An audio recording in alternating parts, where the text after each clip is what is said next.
അച്ഛൻ വരുന്നുണ്ടിന്നു വരുന്നു ഗച്ഛയോടെത്തുമെന്നമ്മ ചൊല്ലി.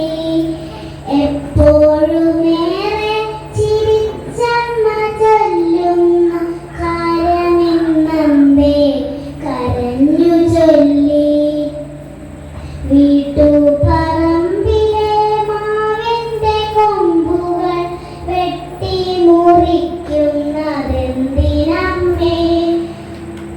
വേനലവാടി അച്ഛൻ വരുന്നേരം വേറെ വീടുഞ്ഞാലു കെട്ടിയാടും.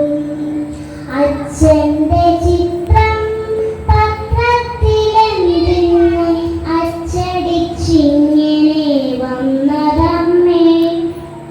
കണ്ടിരുന്നോ അമ്മ തൊട്ടു മുകളിലെ വണ്ടികൾ പൊട്ടിത്തകർന്ന ചിത്രം? അച്ഛൻ വലന്നറിഞ്ഞിട്ട് നമ്മ ഉച്ചയൂണെന്തേ ഒരു